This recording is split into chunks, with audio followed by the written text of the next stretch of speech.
When I was 17, my bedroom had a window looking out at my backyard. The backyard was fenced in, but on the other side of the fence were some woods and a retention pond. I'd never been scared of this, and kept the blinds open so that when the sun rose in the morning, the natural light would help me wake up. One night, I was up late on my phone with my dog lying in bed next to me. At around 2 a.m., my dog jumped up and started barking at the window.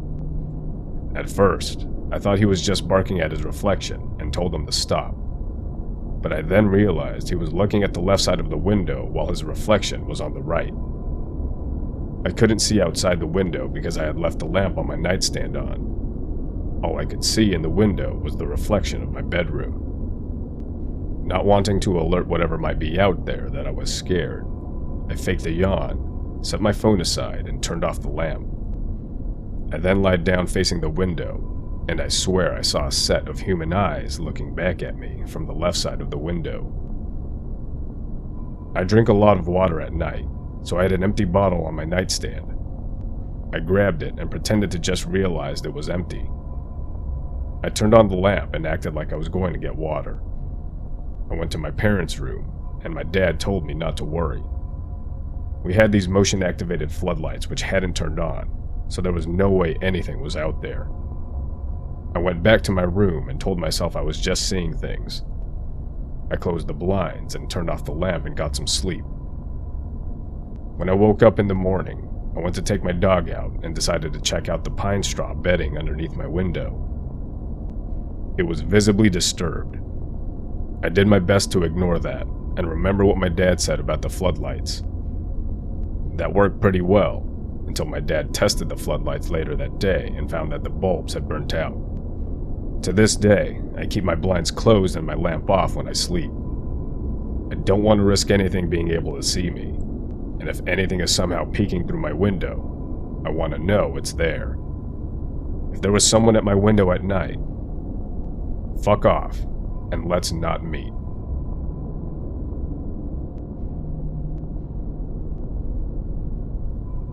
America Online was a big thing when I was 13.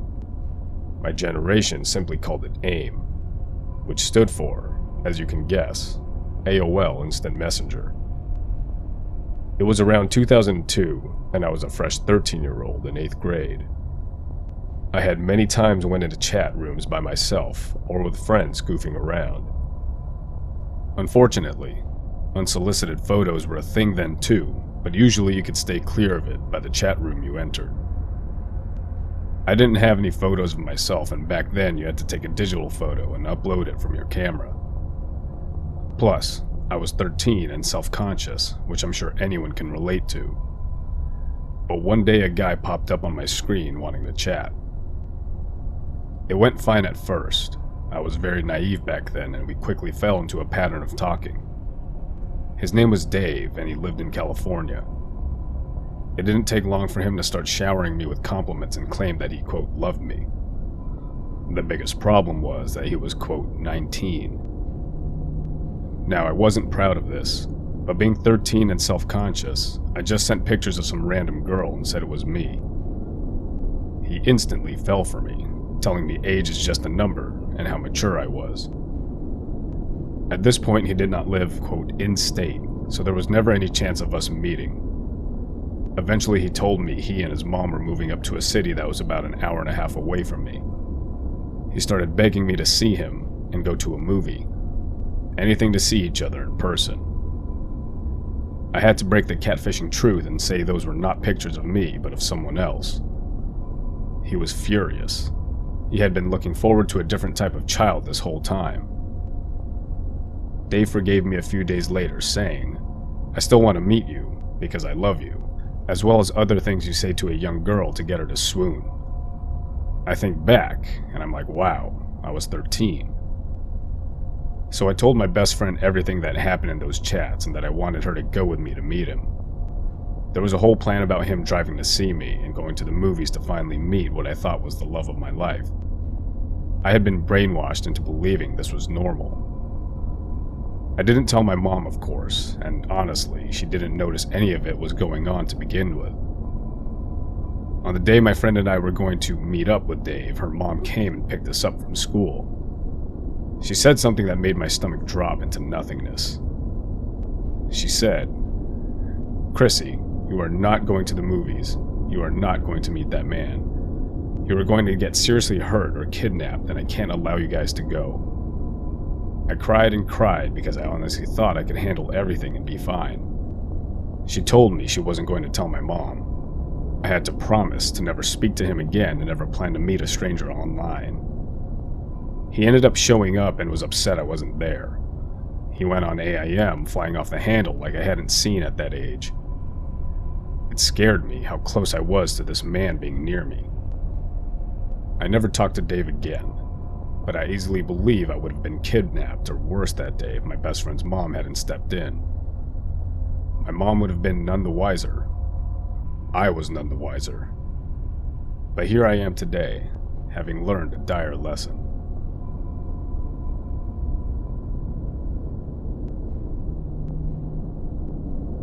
The incident I'm about to share has left me, a 21-year-old male, in a recurring state of fear and panic. Apologies if my way of recalling these events sounds sloppy. I'm part of an online friend group on Discord. We're all from the same country, but most of us are from different cities.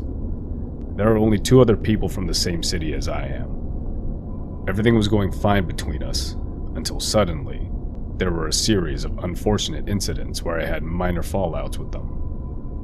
I went through personal frustrations, and I unknowingly projected them onto the people on the server. These fallouts continued over the months of April and May until one day I left the group in a frenzy. Side note, I admit I was pretty childish in how I acted with the group. I remembered to apologize to all the people there for my actions, and most of them forgave me. Afterward, the night before June began, one of the people, let's call him P1, texted me asking if I knew certain people from my high school. I told him I did. I asked P1 how he knew them, and he revealed to me that he knew a lot of people from there. Suddenly, the conversation took a dark turn. P1 started talking to me in a sinister tone, telling me he had some of my personal information, what college I went to, my route to college, who I hung out with both in my old high school and college, and he even claimed to have some of the photos from my personal Instagram. When I asked him how he had all of that, he claimed he A. tailed my car, and B. kept repeating the phrase, "The people at your college aren't bad at providing information." At that point, I was scared to death. He told me if I didn't return to the group, and if I didn't apologize to a specific person, let's call her P2, the girl he threatened me over, he'd first dox me, and then wait outside my college to kidnap/kill me. After the conversation ended, I rejoined the Discord group out of fear, and then went to bed. The next couple of days were rough. The fear of what P1 could do to me gripped me tightly.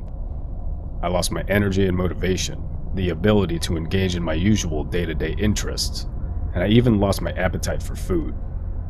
One bite of food felt like I ate 10 whole meals in one sitting. My family and friends both noticed that something was wrong with me. I was shaking constantly, my heart rate was racing all the time, and it felt like my life was stopped dead in its tracks. I was too scared to even tell other people about what was going on. Fearing for your safety is a fate I wouldn't even wish on my worst enemy. Normally, death threats like these wouldn't scare me, but what made the situation different were the following points. Number 1, P1 lived in the same city as I did, and was relatively close to my neighborhood. Number 2, before this incident and my fallouts, he'd often tell us stories of how he got into major gang fights and dangerous situations. Number 3, I had never received serious death threats before. I've pretty much been safe my whole life. Since this was my first time facing such a situation, it seriously traumatized me. A couple of days later, I contacted P1 again and begged him to stop dictating me around like that. Finally, he revealed to me his reason for scaring me. He told me he wanted to humble me, so I stopped being too moody in the group and rejoined. He said he wasn't going to dictate me anymore, but still wanted me to remember the conditions he put on me, as a request this time, and not a threat. The situation was technically over after that. I did talk to other people from the group, including P2, about what P1 did to me, and they all responded the same way. They assured me that P1's threats seemed mostly empty and that everything was okay. None of them approved of what P1 had done, but I also told them not to talk to him about it out of fear for my safety, which I know was probably a stupid move. This whole ordeal left me shocked. Even though P1 told me he wasn't dictating me anymore, the effects of the whole situation took a toll on me. It's been a month and a half since this happened, but it still hasn't left me. My image of the group has been tainted. Every time I come across the Discord server and see P1 and the others, my heart suddenly fills with dread. I've been thinking about leaving the group one day, but right now I feel stuck. Normally, people would tell you to cut abusive friends off, but I find that difficult because he's part of the same group, and everyone else in the group has been incredibly kind and supportive of me. My mind keeps telling me that cutting P1 off means cutting off everyone else. Secondly, yes, I do have the option of just cutting him off on my private socials, but I'm scared that he might threaten me again, even though he never implied he was going to force me to stay friends with him. So this is my present situation. I'm stuck in a friend group that I don't want to be part of anymore because one of the people in that group thought it was a good idea to, quote, humble me by traumatizing me with threats. I've been experiencing traumatic reactions for a month and a half, where I have episodes of racing heart rates and an inability to eat, sleep, and engage in activities. I know that leaving the group is the best thing for me, but I'm too scared of what's going to happen to me if I do so. I even went to a psychiatrist about this, and he diagnosed me with PTSD. Right now I feel like shit. I keep thinking about how peaceful life would have been had I not made the mistake of joining their Discord server all those months ago. My incident with P1 has made me realize just how evil some people can be. I want to avoid them, but because of my paranoia, I sometimes force myself to engage with a group normally. I don't ever want to meet P1 or interact with him in any way. I want to cut him off and forget about him completely, but I don't see any way out as of right now. It feels like I was slowly lured into a cage and immediately imprisoned the moment I settled in. I know very well that leaving the group is the right option for me right now, because if I don't, my mental health will continue to decline. But I need help in finally achieving that goal. In a way, writing this is a cry for help.